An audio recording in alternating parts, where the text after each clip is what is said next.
بسم اللہ الرحمن الرحیم۔ السلام علیکم۔ بکھر کے تیری چاہ میں ہم۔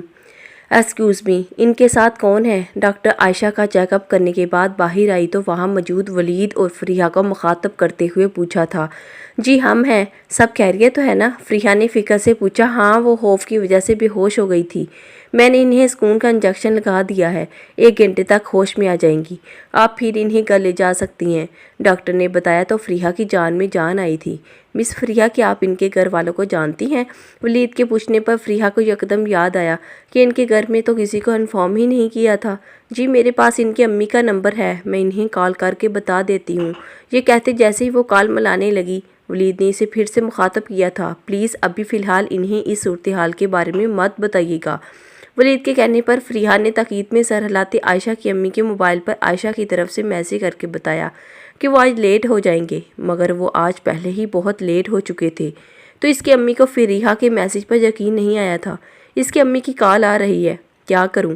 فریحہ نے ولید سے کہا تو اس نے ولید فون ریسیو کرنے کا کہا۔ ہیلو فریحہ بیٹی، عائشہ کہاں ہے اور اس کا نمبر کیوں بند جا رہا ہے؟ اس کی امی کے پوچھنے پر فریحہ پریشان ہو گئی تھی۔ آنٹی اس کا بلڈ پریشر لو ہو گیا تھا تو وہ بے ہوش ہو گئی ہے۔ فریحہ کا اتنا بتانا تھا کہ اس کی امی رونے لگی۔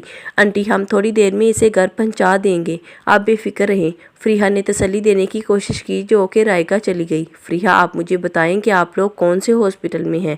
میں ابھی پہنچتی ہوں۔ عائشہ کی امی کے اصرار پر فریحہ نے انہیں ہاسپٹل کا بتا دیا اور تھوڑی ہی دیر میں عائشہ کی امی اور اس کا بھائی ہاسپٹل میں موجود تھے۔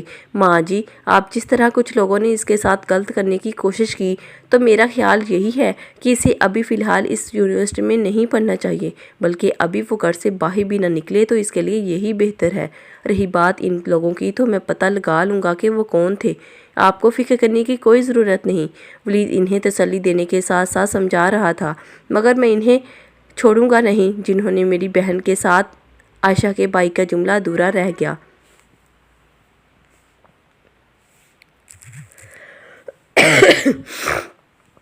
مگر میں انہیں نہیں چھوڑوں گا جنہوں نے میری بہن کے ساتھ۔ عائشہ کے بھائی کا جملہ ادھورا رہ گیا تھا۔ اس کی آنکھیں غصے سے جیسے لال انگارہ ہو رہی تھی۔ ہمیں جوش سے نہیں ہوش سے کام لینا ہوگا، اگر آپ شور کریں گے تو آپ کی بہن کی رسوائی ہوگی۔ اب یہ بات کسی کو بھی نہیں پتہ، چوکیدار کو میں نے سمجھا دیا ہے، وہ فی الحال اس بات کا ذکر کسی سے نہیں کرے گا، میں اپنے طور پر تحقیقات کر کے جلد پتہ لگا لوں گا۔ آپ یہ شکر کریں کہ آپ کی بہن کسی بڑے نقصان سے بچ گئی ہے۔ اگر آپ میرے ساتھ تعاون کریں گے تو امید ہے کہ یہ معاملہ جلد از جلد حل ہو جائے گا، ورنہ جیسی آپ کی مرضی۔ ولید نے سوالیہ نظروں سے عائشہ کے بھائی اور امی کی طرف دیکھا تو انہوں نے ولید کی بات کی تائید کرتے ہوئے اس کے فیصلے میں اپنا رضامندی ظاہر کر دی تھی۔ فون بجا تھا۔ اف، ماں کی کال آ رہی ہے، پریشان ہو رہی ہوگی۔ السلام علیکم، اس نے کال ریسیو کر کے ماں کو سلام کیا۔ وعلیکم السلام، کیسے ہو بیٹا، کہاں رہ گئے ہو؟ ماں میں ٹھیک ہوں، آپ کیسی ہیں؟ آپ اپنا خیال رکھتی بھی ہیں کہ نہیں؟ اپنی ماں سے بات کرتے بہت خوش تھا۔ ماں اپنے بچوں کے بغیر کیسے ہو سکتی ہے؟ اپنے بچوں کو دیکھ لیتی ہوں تو بیمار بھی ہوں تو ٹھیک ہو جاتی ہوں۔ بیٹا جلدی گھر پہنچ جاؤ، تمہارے بابا سائیں تم سے بہت خفا ہے کہ آج آنے کا وعدہ کیا تھا اور ابھی تک نہیں پہنچی ہو تم۔ وہ خود بھی کچھ خفا سی لگ رہی تھی۔ ماں ایک کام آ گیا تھا جس کی وجہ سے نہیں آ سکا، وعدہ کل دوپہر تک پہنچ جاؤں گا۔ اب یقین دلایا تو انہیں کچھ اطمینان ہوا تھا۔ ٹھیک ہے، لیکن اگر تم کل بھی نہ آئے تو میں تم سے ناراض ہو جاؤں گی۔ اپنی ماں کی بات سن کر وہ مسکرانے لگا۔ وہ جانتا تھا کہ اس کی ماں اس سے کبھی بھی ناراض نہیں ہو سکتی۔ صبح کے 5:30 بجے تھے۔ جیسے ہی انہوں نے سلام پھیرا کسی نے پیچھے سے آ کر ان کے کندھے پر اپنا سر رکھا تھا۔ تم ابھی تک بڑے نہیں ہوئے ولی؟ ولی کی بچپن سے یہی عادت تھی کہ وہ جب بھی چپکے سے آتا تو ماں کے کندھے پر سر رکھ دیا کرتا۔ آج بھی اس نے یہی کیا تھا، تو وہ اسے کیسے نہ پہچانتی؟ کیا ہے ماں، آپ پھر سے پہچان گئی ہو؟ ولی نے منہ بناتے ہوئے کہا۔ ماں ہوں، کیسے نہ پہچانوں اپنے بیٹے کو؟ پتہ ہے 1 ہفتہ ہو چکا ہے تمہاری چاچی آئی ہوئی ہے اور تمہیں کچھ پرواہ ہی نہیں، انہوں نے خفگی سے کہا۔ کہا نا ماں، مصروف تھا، اب آ گیا ہوں تو سب کو منا لوں گا، وہ اپنی ہی دھن میں کہہ گیا۔ کس کو مناؤ گے؟ حلیمہ بیگم نے اپنے بیٹے ولی کو منحوس نظروں سے دیکھتے ہوئے پوچھا تو وہ بھی ہنسنے لگا۔ ہاں ماں، آپ بھی کیا کچھ سوچ لیتی ہیں، اگر آپ مہر ماں کی بات کر رہی ہیں تو اس سے میں نے کوئی وعدہ نہیں کیا تھا کہ ویسے ہی کہاں، اس نے شرارت سے کان دباتے ہوئے پوچھا تو ولی کی ماں بھی ہنسنے لگی۔ بہت بے شرم ہو، بابا کہاں ہیں؟ بہت بے شرم ہو، بابا کہاں ہیں؟ اپنی ماں کی بات کو نظر انداز کرتے ہوئے پوچھا۔ کیوں، بابا سائیں سے نہیں ملے کیا؟ میں گیا تھا مگر وہ شاید مسجد سے اب تک واپس ہی نہیں آئے ہیں۔ خیر بعد میں مل لوں گا، ابھی کچھ دیر آرام کر لوں پھر بات ہوتی ہے۔ وہ جانے ہی لگا تھا کہ حلیمہ بیگم نے اسے پھر سے پکارا تھا۔ ولی یہاں آ کر بیٹھو۔ جی ماں کہیے۔ وہ وہیں ان کے پاس بیٹھ گیا۔ ہم سوچ رہے ہیں کہ اگلے ہفتے تمہارا اور مہر کا نکاح کر دیں، تمہارا کیا خیال ہے؟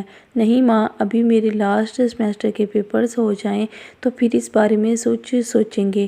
میں چاہتا ہوں کہ شادی کے بعد ہم ایک دوسرے کے ساتھ زیادہ سے زیادہ وقت گزاریں۔ ماں میں خود اپنی شادی کو انجوائے کرنا چاہتا ہوں اور یہ تب ہی ممکن ہو سکتا ہے جب مجھے کسی اور چیز کی فکر نہ ہو۔ اس نے اپنی ماں سے کہا تو وہ مسکرا دی۔ ٹھیک ہے بیٹا، جیسے تمہاری مرضی، مگر تم اپنے بابا کو بتا دینا۔ ماضی وصال شاہ نے زری کو اپنے ہاتھوں کا چھالا بنا کر رکھا تھا، انہیں کبھی کوئی تکلیف نہیں ہونے دی۔ وقت تیزی سے گزرتا رہا۔ زری ایک پیاری سی بیٹی مہر ماں کی ماں بن گئی اور مہر ماں کی آمد پر پوری حویلی میں جشن منایا گیا تھا۔ پہلی وجہ تو یہ تھی کہ مہر ماں وصال شاہ اور زری کی پہلی اولاد تھی اور دوسری بڑی وجہ یہ تھی کہ وصال شاہ خاندان میں لڑکیاں بہت کم تھیں۔ آج وصال شاہ اور زری کی خوشی کو کوئی انتہا نہ تھی۔ زری آپ نے جو مانگنا ہے وصال شاہ سے مانگ لیں، آج وصال شاہ بہت خوش ہے۔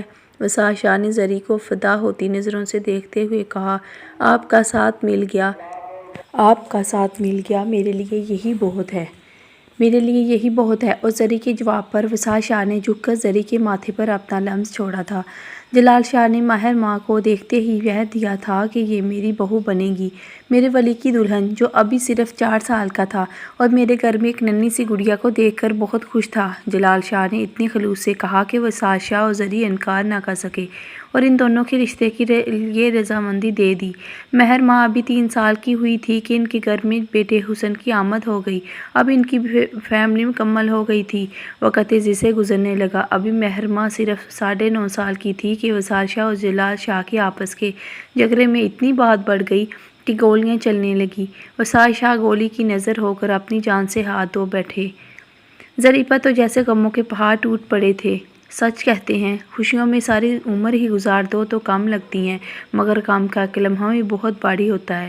اب اس حویلی میں زری کے لیے ایک پل گزارنا بہت مشکل تھا۔ ایک تو ان کا پیار کرنے والے شوہر ان سے ہمیشہ ہمیشہ کے لیے جدا ہو گیا تھا اور دوسرا یہ کہ انہیں مارنے والا کوئی اور نہیں وصال شاہ کے اپنے بیٹے، اپنے بھائی تھے۔ زری کی ایک بہن تھی جو امریکہ میں اپنے شوہر اور ایک بیٹے کے ساتھ رہتی تھی اور زری کی والدہ کا 2 سال پہلے ہی انتقال ہو چکا تھا۔ اب پہلے ان کا کوئی بھی نہیں تھا یہاں، سو وہ اپنی عدت پوری کرتے ہی یہاں سے امریکہ اپنی بہن کے پاس چلی گئی تھی۔ حالانکہ جلال شاہ نے اس سے کئی بار معافی بھی مانگی مگر وہ نہ رکی، لیکن وہ جانتی تھی کہ انہیں اپنے شوہر کا کیا وعدہ یعنی مہر ماں اور ولی کی شادی کے لیے واپس آنا پڑے گا۔ میری ویڈیو پسند آتی ہے تو لائک کریں، چینل کو سبسکرائب کریں، بیل آئیکن کو پریس کریں تاکہ میری آنے والی ویڈیو کا نوٹیفیکیشن آپ کو جلدی سے مل سکے۔ پلیز لائک نہیں کرتے اور نہ کمنٹ باکس میں بتاتے ہیں کہ آپ کو یہ والا ناول کیسا لگتا ہے۔ چلتے ہیں اگلی ویڈیو تک کے لیے۔ اوکے، اللہ حافظ۔